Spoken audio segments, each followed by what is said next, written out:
வணக்க நண்பர்களே, நேற்று தளபதி என்ன சொல்லிட்டு இருந்தார் அப்படின்னா, 20 லட்சம் ஸ்டூடெண்ட் அவங்களுக்கு பார்த்தீங்கன்னா, பிணையம் இல்லாமல், அதாவது வட்டி இல்லாமல் ஹையர் ஸ்டடிக்கு கொடுக்கப்படும் அப்படின்னு அவர் அண்ணன் சொல்லிட்டு இருந்தார்.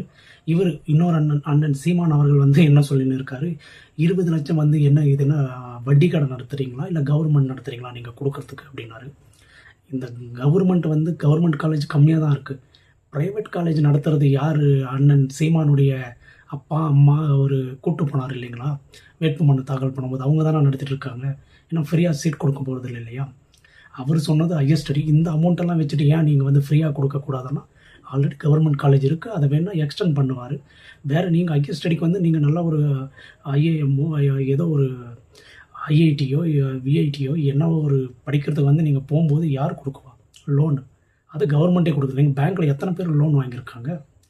அதை பேங்க்கில் வாங்கினா நீங்கள் வட்டி கட்டணும். இவர் என்ன சொல்கிறாரு, வட்டியே இல்லாமல் கொடுக்குறான்றாரு. இந்த கூமுட்டை என்னத்தை உளர்னுக்கிறான்னு அவனுக்கும் தெரியல, என்ன சொல்ல வராருன்னு தெரியல.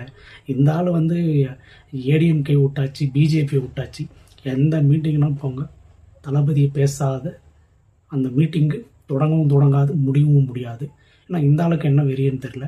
நேற்று போதையில் என்னது உதயசூரியனுக்கு ஓட்டு போடுங்க அப்படின்னாரு. ஆமாம், அங்கே பெட்டி வாங்கிட்டீங்கல்ல, உண்மை வெளியே வரதானே செய்யும்.